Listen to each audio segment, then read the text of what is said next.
Hello, everyone. My name is Javon Phillips. I'm from the LA Times, and I'm hosting a panel discussion with the cast and producers of Solar Opposites for Comic-Con at Home. We were going to have with us today um, exec producer Justin Roiland, who is also the voice of Korvo. We're going to have with us Thomas Middleditch, who is the voice of Terry. We're going to have Sean Giambroni, who is the voice of Yumyulack. We're going to have Mary Mack, who is the voice of Jessie.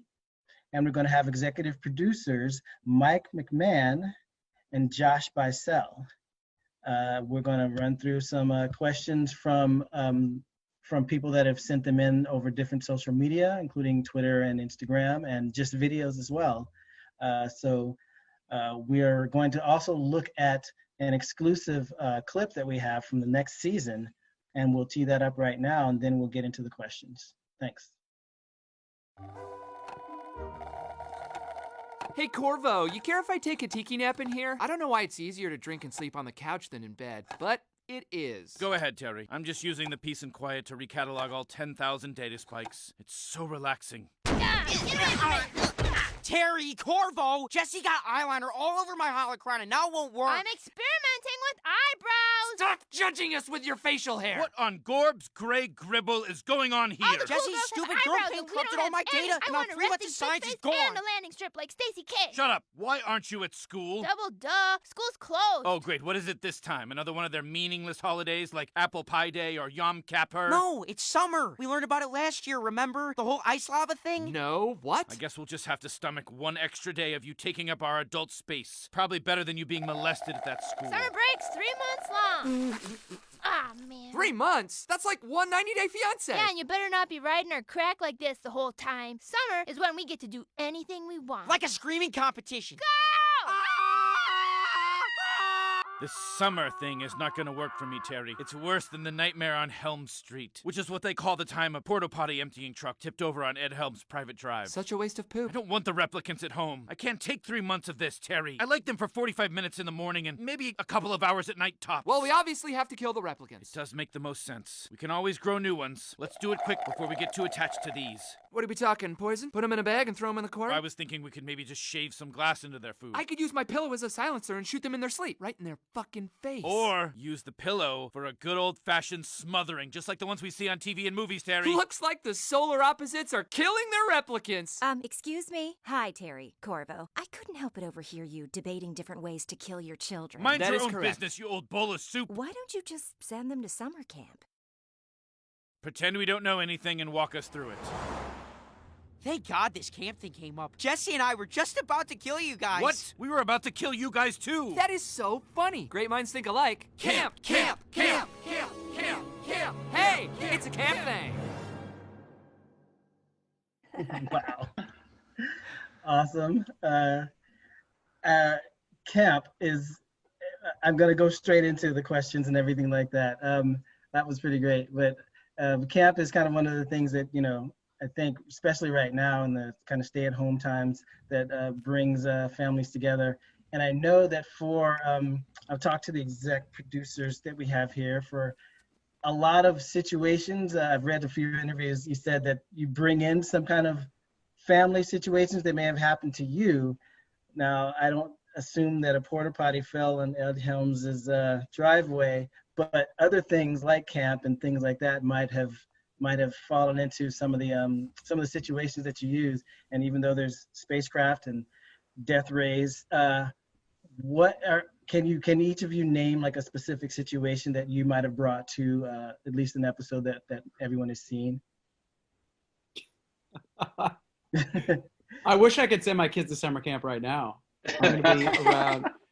I wish, or else to me, like the funniest line I think in 2 seasons is Thomas saying, "Shoot them in their fucking faces." So good. I mean, we brought some of Terry and Korvo's just relationship stuff, the way they talk to each other. I think we have brought some of that into it, definitely. As they're definitely in a relationship. It's unclear what that relationship is, but there are so many times that they act like a married couple. And I think that we've definitely been able to bring in some. And then I mean, I know for me, like when I started high school, I was 5'3" with a mustache. So like all of the Yumyulack and Jesse high school stuff, I think is definitely come from our lives. Yeah, for me, a lot of it is Yumyulack and Jesse, sometimes they're best friends and allies and other times they're enemies. I think I had a lot of that growing up with my little sister who was like 3 years younger than me. And, you never knew what you were going to get. Were you going to be competing or were you going to be siding with each other against the parents that day? And I like that they can go back and forth between being kids and being kind of replicant team members of an alien kind of, exploratory team. And you get to change the kind of roles and the ways they think about each other all the time. Yeah, and I just grew up feeling like an alien. So, I mean, it all kind of makes sense to me. Well, and for the actors that we have here, it's kind of the same thing. And what do you bring? It's kind of tough to ask that, but what do you bring to your character specifically when you are saying your dialogue? And I'll ask Sean as well, because from what I hear, Sean's like a really nice guy, maybe not as doesn't curse as much, isn't as murdery as as your character, but you have to bring something to it yourself. And I just kind of wonder what each of you has brought to your roles. Well, for me with Yumyulack, like he's got this passion to be popular, and I've certainly had my spells of feeling that passion. So I kind of just try and tap into that vein, and yeah, sometimes when you're passionate about something, you think weird stuff. So he just kind of goes through with it sometimes. And he's also there's some kind of like uncouth, nerdy aspects of him, and I'm that as well. So there's definitely some of me involved, just with who I am, I guess. Also, Sean shrinks people down all the time. I've seen him do it. It's And he's always like, look at this guy I got, look at this guy. And I'm like, Sean, that's not cool, man. I don't want to see any of that stuff. He shrunk Sean, Jeff Garland down.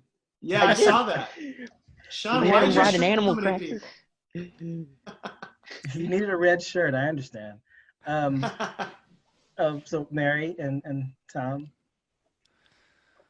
Well, Stacy, the Stacys for me are, in my real life, they were Joyce, Jennifer, and Twyla.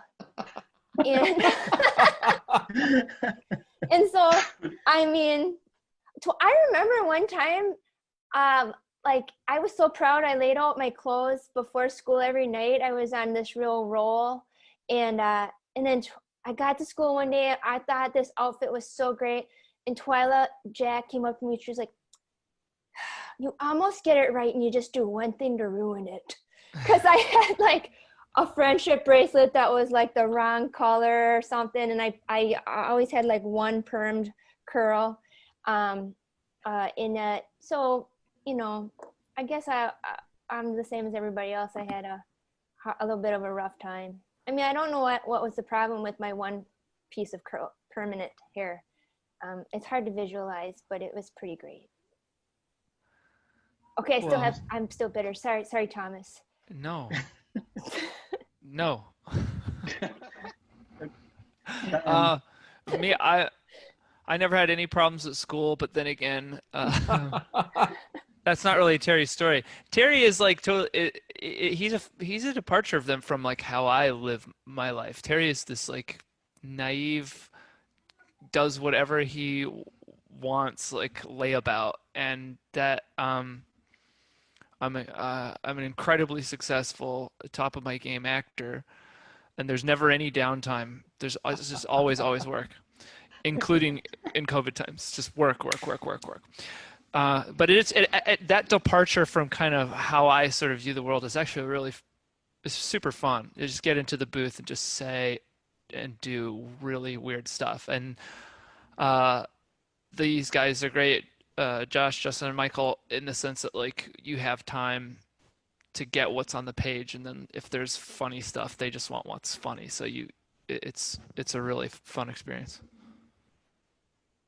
Funny, fun, cool, You forgot rad, fresh, interesting, Fun and funny. Lit? Mario, different. Yeah.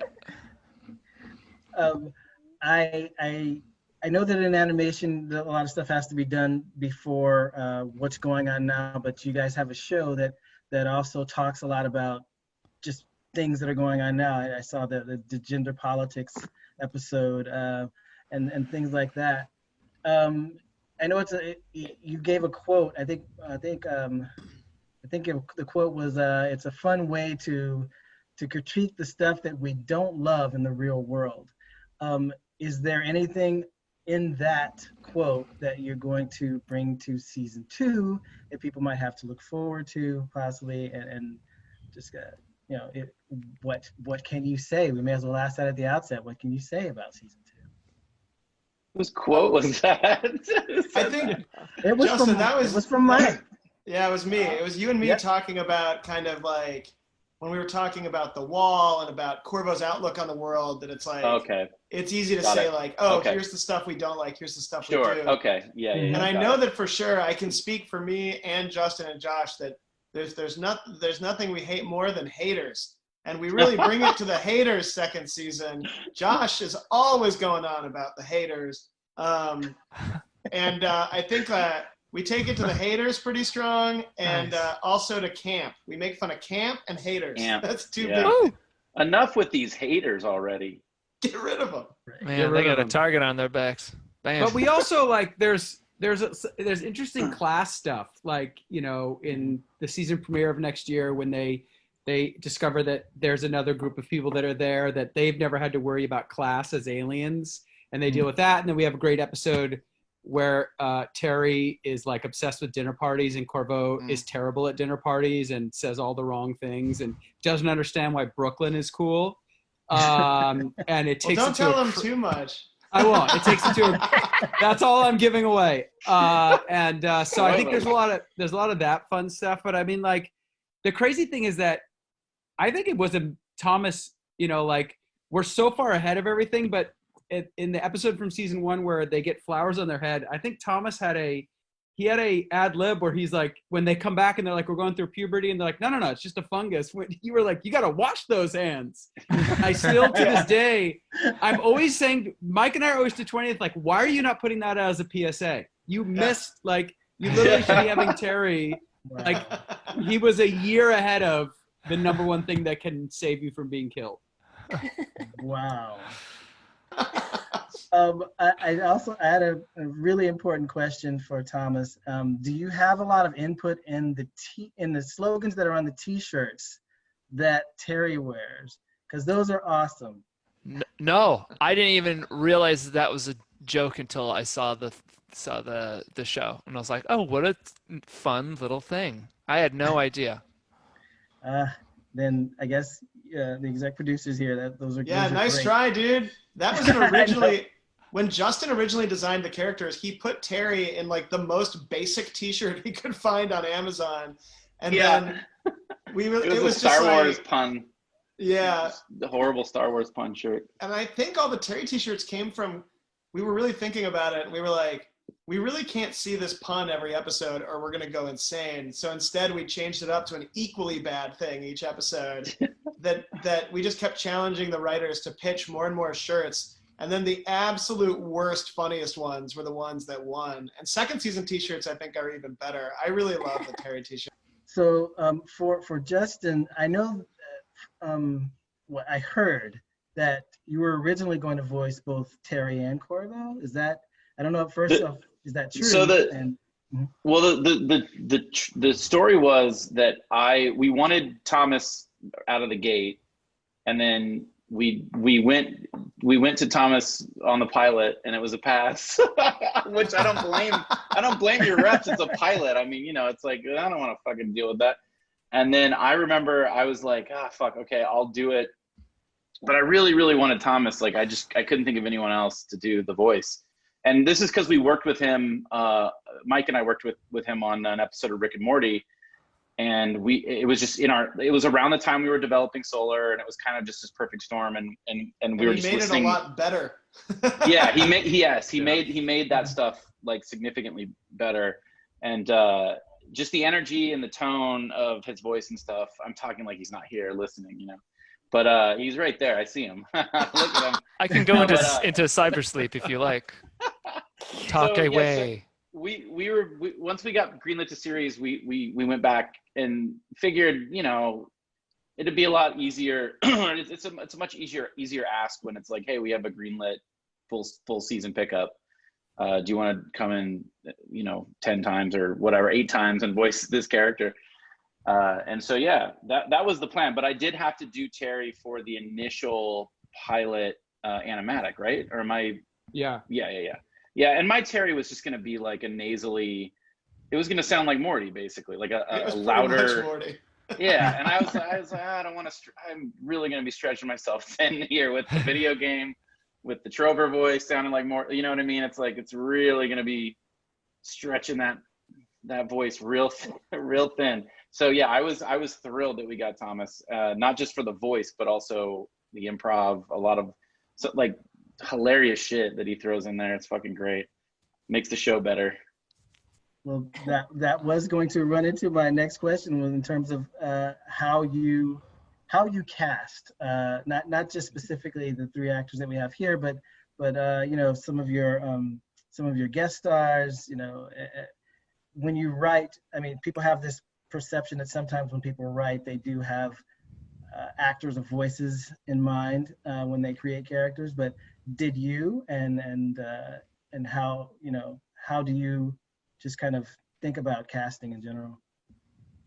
A lot of it is it's kind of a mixture of traditional casting of like listening to a lot of auditions, who has the right vibe, who brings something to the character that's surprising.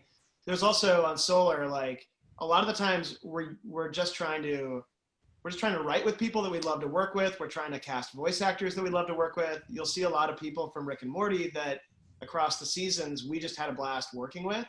Like Alfred Molina is a perfect example. He was the devil first season of Rick and Morty, and he is just like, I'm such a fan of his, and he's such a brilliant voice actor that when we were creating the character of the Duke in The Wall, we were just writing it for him because we knew we were going to come to him and just beg him, and he's so awesome to work with. And then other times, you stumble across somebody that just makes the role so much better than you ever expect it's going to be. Yeah, I mean, like what was the name of the character with the ski-doo? Josh. Oh, Trent. Echo Kellum, who was amazing. Yeah. Echo's just awesome, made that man. character so funny. Echo is so fucking talented. So talented. Yeah, and we brought him on Rick and Morty as well, but we, as a totally different character, we just knew he was a really talented voice actor, but he just makes, Trent is like one of my favorite characters. I wish the Red Googler hadn't killed him because he's so funny. He's in my video game, and he's also Rick and Morty, and he's super versatile. Like I just realized, I mean, I knew he was, but recently I had to record with him, and I was like shocked at how versatile he is. Like he can sound like totally different people. It's crazy. Other times, Josh will know he'll know actors from we always are going for a sitcom feel too, and Josh will have like the perfect person to bring in. Like we have this elderly woman character that hates the aliens. She's okay. I just saw her on that that hospital show that's sort of a comedy, no laugh track, single camera thing. I don't know what channel it's on, but she was on an episode. Sound like my dad right now, Justin. Happening. With the lady who's in the other show. Yep. No, yeah, she was amazing. What's her name? She's June so Squibb. good. Yeah, she's something else, man. We also Andy Daly, or just people we love, like you said that, like people that we're huge fans of, bringing them in. We wrote that part for Andy Daly so clearly that the character's name is Tim Weekly. Yeah. Wow. Okay, so I guess my final question before we go to fan questions. You mentioned sitcoms. Michael mentioned sitcoms, and it's very sitcom-y. But I want to actually ask the 3 actors that we have here.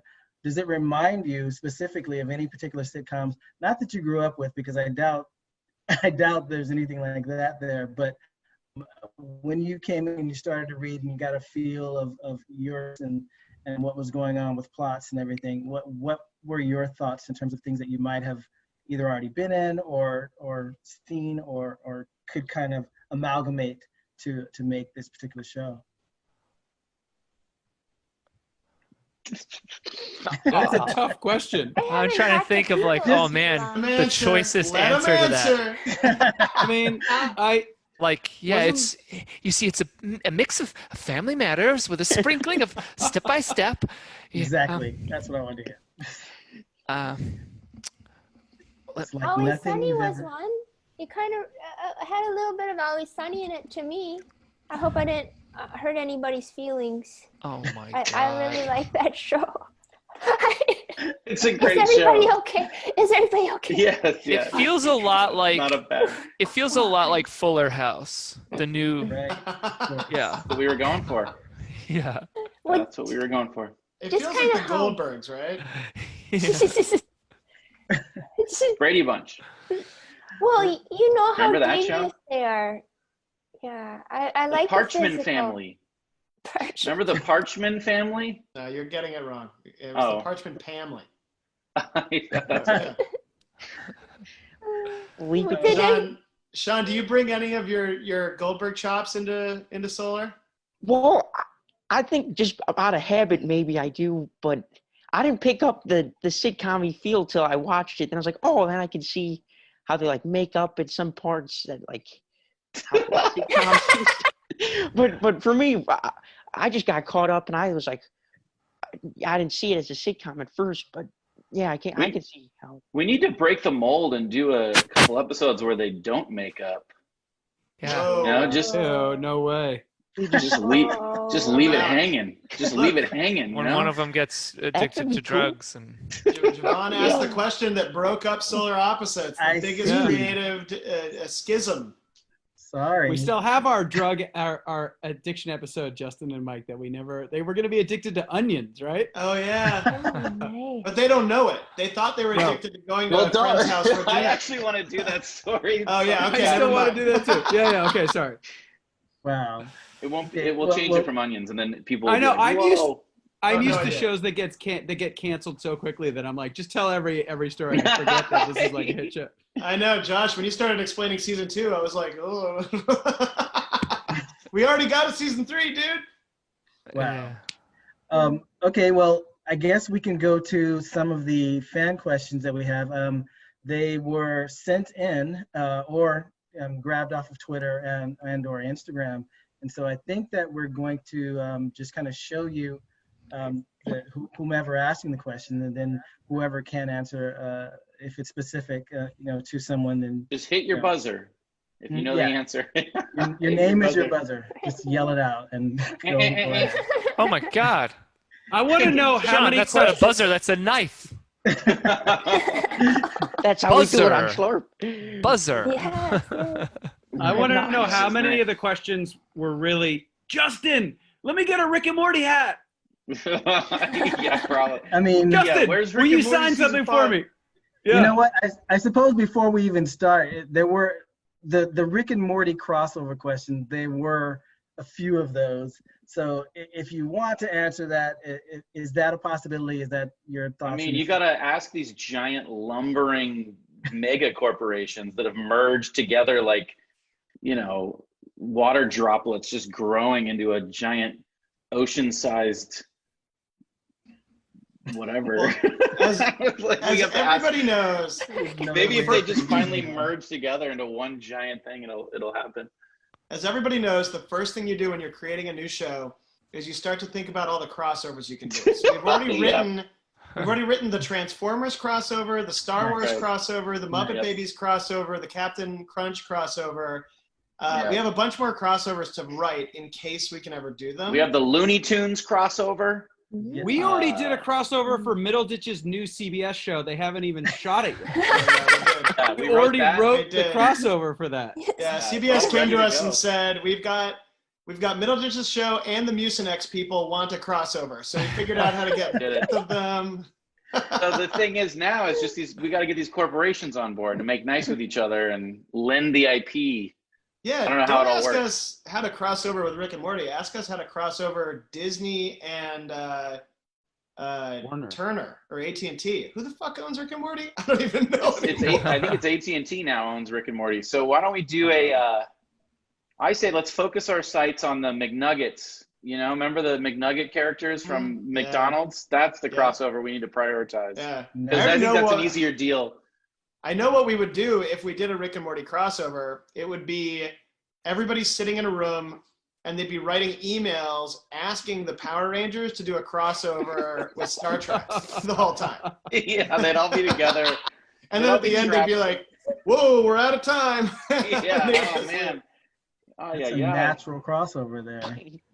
So are you having issues with sorry, Javon, I just took over your position. No. Are you having problems with AT&T? Would it help if we all switched to AT&T cell phone plans? Yes.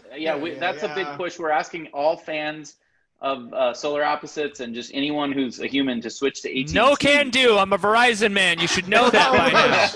Yeah. America's largest, most reliable 4G LTE network. That's true. Come on, y'all. Okay, we're gonna go to the questions now, and here is the first one, and we'll see what's being asked. In season 1, when Tim throws Sherry out of the wall, is there a possibility that she is still alive? You heard it, but is there a possibility that Sherry is still alive?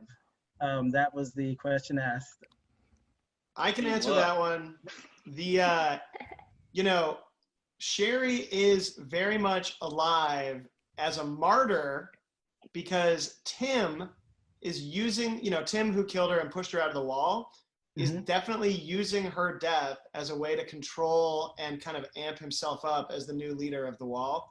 So second season, you will definitely be seeing a lot of Sherry in that Tim is using her name and her loss to kind of solidify his power.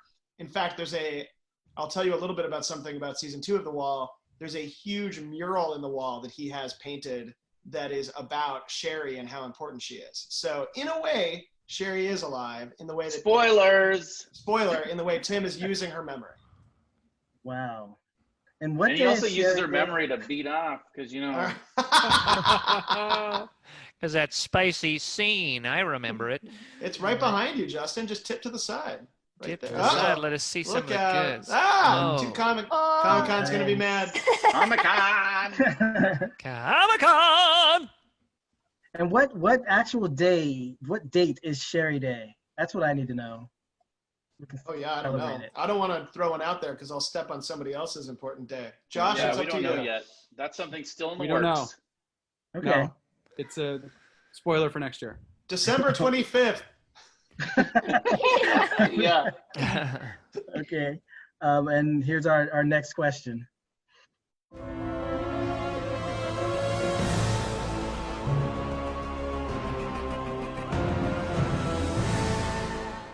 So Terry and Korvo, I think they're in love in a familial kind of way, right? Like they're not like, romantically, sexually charged kind of love. Sure? But, I don't think so. Look. Although I feel like Terry would be, if Korvo's like, let's kiss, Terry would be like, yeah, okay, sure. Yeah, that's true.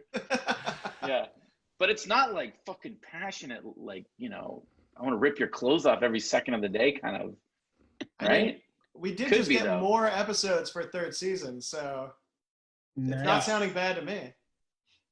Yeah, I kind of like it. Terry and Korvo, I think, love each other more than some of the parents of my friends in high school did. So at least there's that. Yeah, they're tighter than a lot of couples out there. I'll tell you that much. Yep. Okay, so we'll go to the next question then. That partially started. Hey, so I have a question about Aisha, and that is, will we see her more in the second season? Because I really feel like she stole the show whenever she was on. Yeah, Aisha's the computer. She's got a computer. Tiffany Haddish. She's fucking great. Yeah. She was amazing. That's another example of casting someone you love. Mm-hmm. Yeah, I mean, I was going to ask about that. How did that come about? That was all Justin, I think. It was. Yeah, I met her at Seth's charity Hilarity for Charity event, and she was super fucking cool. I talked with her for a bit there, and I was like, "Would you do a voice in a cartoon?" And she's like, "Yes." She was developing one right, at the same time. But yeah, so she kept her word. She did a voice. She's awesome. We thought it would be funny to cast one of the most popular, talented female comedians in the country as a unmoving blue orb computer. Yeah. She did a great job. I mean, it makes that role so funny. Yeah. But yeah, everybody else would use her a lot better than we did. We were really happy to have her. I think it's fun. I think it's fun the way we're using her. It's I think it's just different, I think that's why she probably likes it because it's different. She showed up with a Slurpee. She showed up straight from Taco Bell. She had her like 11:30 in the morning. With the smoothie. Whatever the fuck. Josh was like, "Did you go through the drive-through?" And she was like, "No, I went in." He was like, "Did people lose their minds that Tiffany Haddish was in the Taco Bell?" She was like, "Yeah." It was awesome. That's cool. Okay, we have a couple more questions. Let's go to whatever next. Hi, my name is Diana. I'm from Los Angeles, and I'm a huge Solar Opposites fan. I love the Shlorpians, and I'm also terrified of them. The pupa is my spirit animal. Anyway, thank you for taking my question. Firstly, congratulations on the renewal of Season 2. With all of those plots that are going on, like the wall and like the possibility of pupa destroying everything on Earth and terraforming it, which parts of creating the next season are you most daunted by, and which parts of the plot are you most excited about? Thank you. Sean, take it away. Okay, well, I don't know how to answer that. Back to you, Mike. Interesting. I mean, listen, we love the third season pickup does a really helpful thing for us because we've already written Season 2 and we were doing it anticipating that we would get a Season 3 because we love all the serialized elements. And so the most daunting thing is to do serialized stuff without squandering it, to do it in a way that feels like we're thinking about it, that we're having fun with it, but we're also taking it slowly. The second season of The Wall is, I might like more than the first season. It's another dramatic, serialized departure from the rest of the show. And the pupa is my favorite character. I really, Justin and I talk a lot about when is it going to go off. I mean, when we first started writing the show, it felt like, oh, it would be weird to have it, be such a big world-changing thing. But now the world seems to change, every day. And now we're zooming for Comic-Con. So it seems more and more likely that it's going to be easier and more relatable to everybody for the pupa to become a big problem, especially for, the Solar Opposites family, who it is going to eat when it goes off. So thank you very much for your question and for being such a fan of the show. Second season has the same mix of serialized and funny, and these guys. And none of it's daunting. It's not daunting. No. Except for working with that guy Daunting. That guy sucks. Daunting McCool. Yeah. I think one of the other things we were Daunting. What a great boxing promoter he was. One of the things that was fun about second season, and I think we would do with third season, is like combining different people and stories. Like there's a great story with Terry and Jesse, where Terry and Jesse are on one side and Yumyulack and Korvo on the other side. And I think that was more fun that we had second season. In the first season, it's a lot of like Terry, Korvo stories, Yumyulack, Jesse stories. And in the second season, we tried to mix them a little bit. And I think those are some of the best episodes. And so we would do that a lot more third season. And mix it up, shake it up. Shake it up. Put some pepperonis on that thing. Put a pepperoni. You ever try Beyond Meat sausage? Throw that on there too. Put some pepper on there. Put raisins on your pizza for crying out loud. Oh, don't do that. Don't do that. Put them on. Yeah, why don't we do that? Oh, Justin, you know what is daunting actually, and we've talked about this, is that in the opening sequence we talked about how 100 missions go out with pupas. There's 99 other pupas out in the galaxy, and we have talked about that's actually going to become important to the show, and we haven't touched on it at all yet. And we want to be careful with that, but our scorpions aren't the only ones. Yeah, there's 99 other sets out there, and we just need to be careful because we want to talk with Don Ting. He's in the writer's room. He's just a pain. He's a pain. Yeah. He's the keeper of the lore. So it's like, we got to sit with Don Ting and be like, what are we going to do here? It's a nightmare. Not so fast. I think you need to consult the keeper of the lore. Wow. He talks like Ian McKellen. You shall not pass. His hand disappears. His arm disappears. We have one more question to go Oh, here. sorry. Whoops. We'll listen to one. Sorry, more. Javon. We're having too Oh much no, no fun. problem. Sorry. Who's the Don Ting now? We'll listen to that last question. Hi, my name is Patrick, and I wanted to ask, is there a particular movie or pop culture reference that you don't think anybody picked up on this season? Thanks. Justin, I don't even know if we ended up when everybody's favorite mouse sacrificed herself to rescue her owner, the reason that she went like that is because for some reason, just randomly, Josh and I found out one day that we both individually are the biggest fans of submarine movies, and we love submarine movies. And we just had this whole day where we were so pissed that the Solar Opposites didn't have a submarine that we could be using all the time. And then in the Wall episode, we knew that the mouse was going to go and sacrifice itself and be a metaphor for kind of, the tragedy of, we wanted the audience to experience the tragedy that all dramatic characters were. And so we literally just put a yellow submarine toy in the wall so that the mouse couldn't get through the hatch, so that we could do our favorite scene that's in every submarine movie where they close the submarine hatch. And it's like, I love that in submarine movies. And I think everybody's feeling so bad when the mouse goes that they don't notice that there's a submarine there for no reason. I mean, one of my favorite, it's not something that obviously people notice, but the Seinfeld set thing is like one of my favorite. Yeah. And that was all Justin wanting to buy a Seinfeld set, right? No, he had it. I mean, he had it. Oh, okay.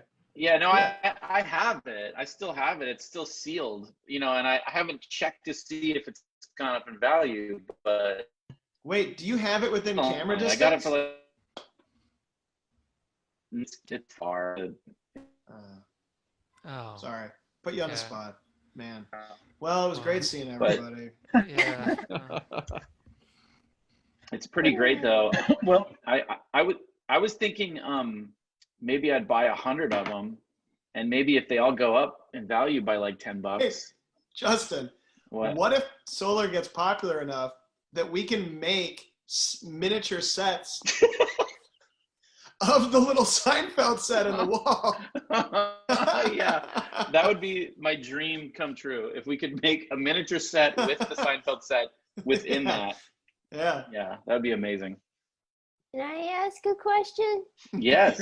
Yes. I have a question for I got sorry to leave everybody out. Well, I would like to know what are your top 5 submarine movies? I got The Abyss. That's not a submarine. That's not even a submarine movie. First of all, it's the 30th anniversary. It's the 30th anniversary of Hunt for Red October. Yeah. Oh yeah. Yep. Good. Crimson Tide. Number 2, although that's my number 1, Das Boot, U571. U571, and of course down Periscope with that's a big one. With let's not forget 20,000 Leagues Under the Sea. Oh, that's true. I read that. Wow. Get out of here! Look, he changed his name to Get out of here, Sean! Don Ting. That's wait. Don Ting is a woman. Classic Don Ting. Don Ting is a woman. I thought it was a guy. No, it's Don. Don Ting. Why do you not do Don D-O-N?